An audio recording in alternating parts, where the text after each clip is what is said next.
Hello. Yes, good afternoon, everybody. I hope you can hear my voice and also see my screen clearly. Today's webinar is going to be just a build on. You're going to build on what we said previously on the pinbar candle. So far, we've looked at several types of candles. We've looked at an engulfing candle, the strategy behind engulfing candles. We've looked at the strategy behind inside bar candles.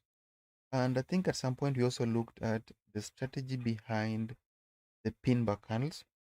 So I just want us to build on that strategy. I want us to see exactly how to use the pin bar in a way that it becomes very relevant to your trading as a strategy. So the first thing we have to do is we have to explain exactly what a pin bar is. A pin bar is not just any candle with a tail, because most people tend to forget that. A pin bar is not just any candle with a tail on top of it or below it. A pin bar is a candle which has a tail, relatively small body, and no tail on the other side. That's the simplest definition so far. I'll draw that. I'll draw. Let's see what an engulfing is. Sorry, a pin bar is. We'll have this. Put it red, and then we draw this.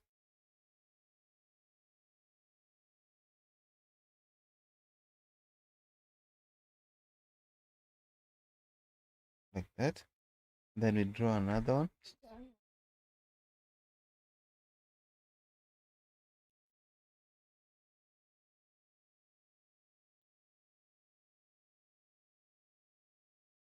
So we have another one. This is another. So whatever I'm doing now, I'm basically just drawing for you a pin bar candle so that we can see exactly how it looks, so that we don't get confused each time we see it. Most of us, I'm aware, should be knowing this by now, that this is what an engulfing candle stands for. Have this. Sorry, what a pin bar candle is. I keep confusing this with the engulfing candle. This should be a pin bar candle. Have it there. Have this here. So on this chart as it is now, you can see that the color of the candle is for now, this is irrelevant. If you want to trade the pin bar, the color of that candle becomes irrelevant. What is most significant is the tails that you have. So if you have a candle which has a very small body, if you compare the tail that we have and the body of this candle, you can see that the body of this candle can go into this tail almost 17 times, almost no 7, almost around 4 or 5 times.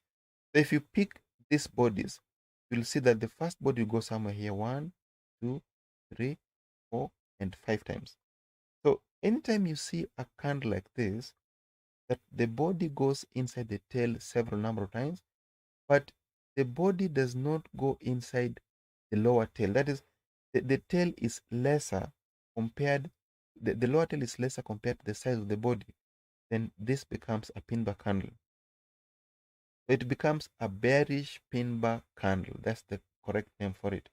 This is, yes, all of these are pin bars, but when there's a tail at the top of it, that becomes a bearish pin bar candle. When there's a tail on top of it, that becomes a bearish pin bar candle. And on the opposite, if we have a tail at the bottom, like the one which I'm drawing now, if you have a tail at the bottom, like this, then this becomes a bullish pin bar candle. And what it means is that the price is likely continuing to the upper side. Anytime you see a candle like this, where there is a very long tail at the bottom, a very small tail at the top, then the body is very small compared to the upper tail, compared to the lower tail, then we call this the bullish pin bar candle. And what it means is that the price may likely continue to the upper side on the next few candles. So this is the definition of the bullish candle, bullish pin bar candle, and the other one's the definition for the bearish pin bar candles. So the question is, how do we use this for our active trading? How do we use this to ensure that we are actually getting it right in the forex market? So anytime you see a pin bar like the one we have now, anytime you see a bullish pin bar or a bullish pin bar. It's not a guarantee that when you enter the next trade, the price will highly likely go in that direction. No, there is no guarantee that if you enter on the next candle, the price will continue upwards. There's nothing guaranteeing you that.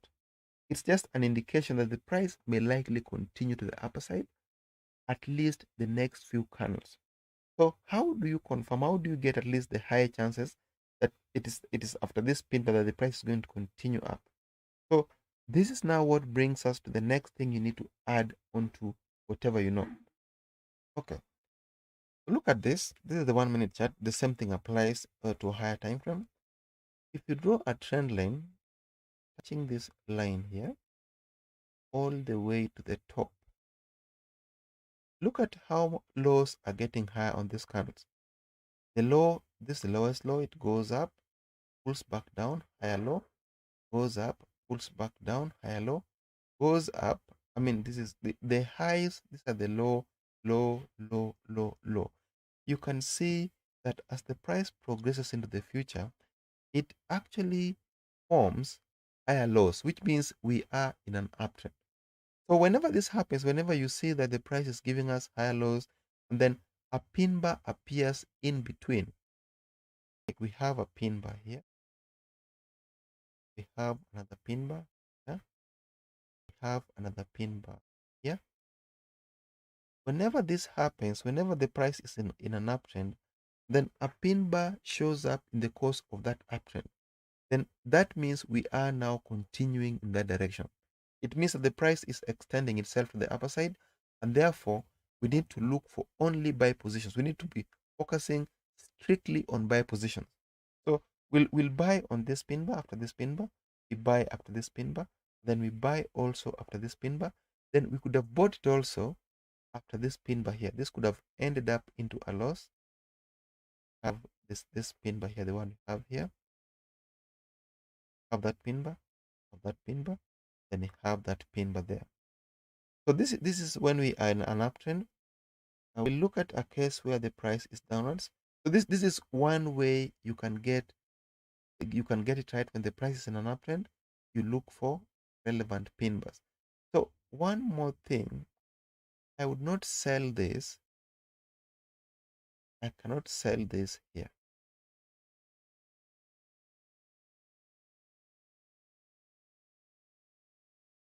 We do have a trend. We do have a bearish pin bar. This one here. You can see it's bearish, yes, but the price actually went exactly opposite, as like by very many pips.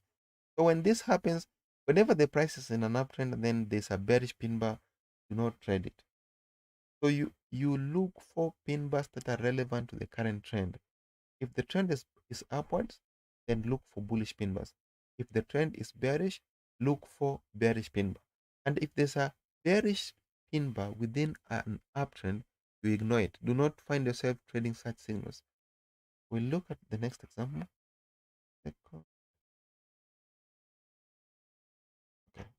We'll that auto.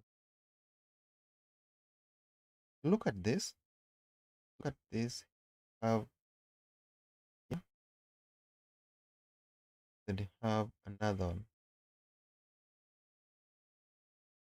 Okay, if you check this clearly, you can see that it looks like this was some shape, some wedge formation from this point here in the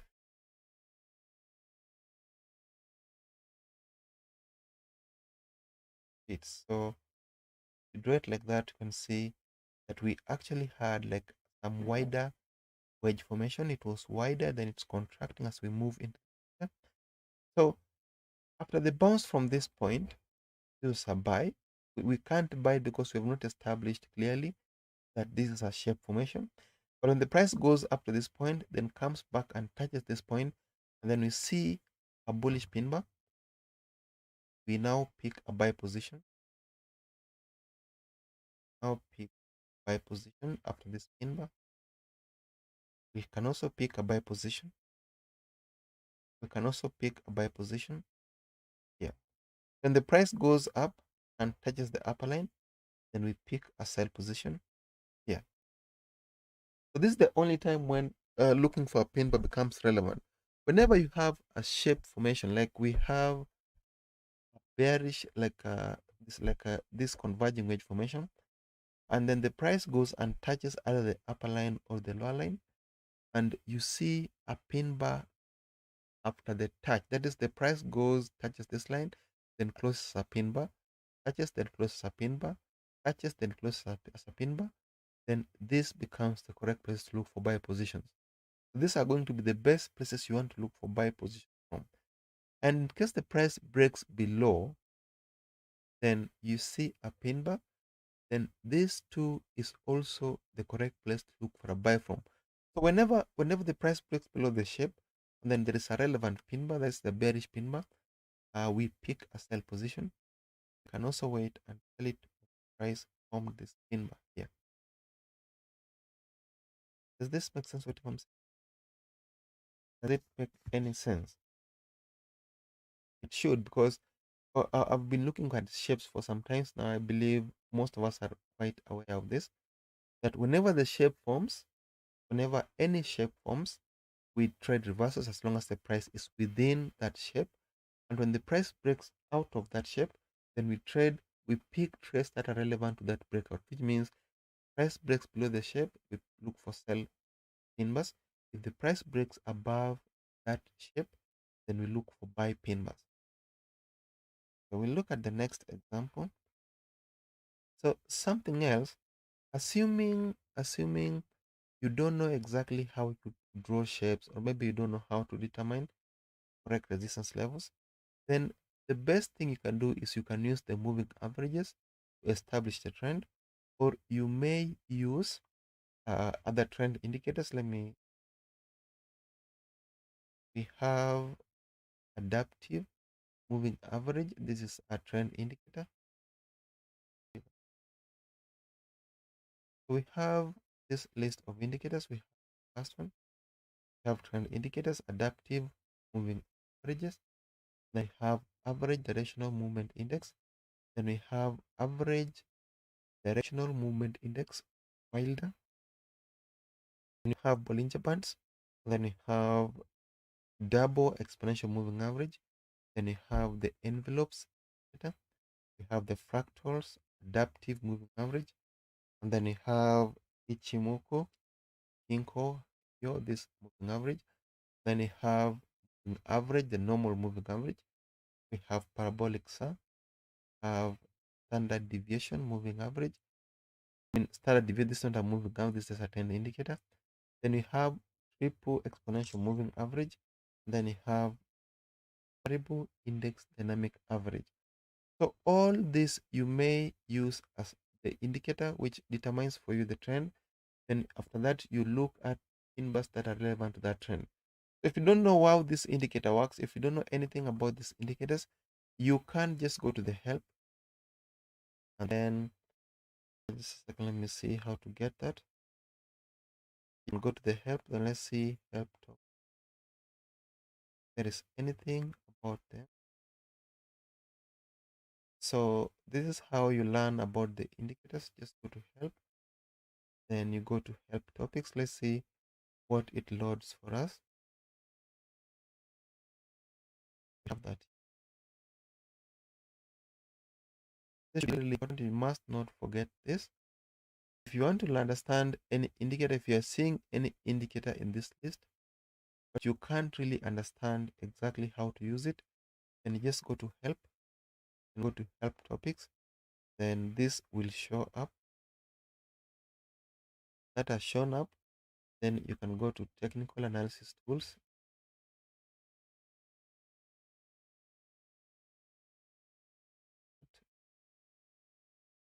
Price charts, then technical and fundamental analysis. Then you have technical indicators. So these are the list of indicators that you can actually read information about. So you just need to go up to this point here, then read and understand exactly how the indicator was created. And then you can now just use that for your understanding. So that should bring us to the end of today's webinar. We'll meet again next week at the same time. So thank you. you.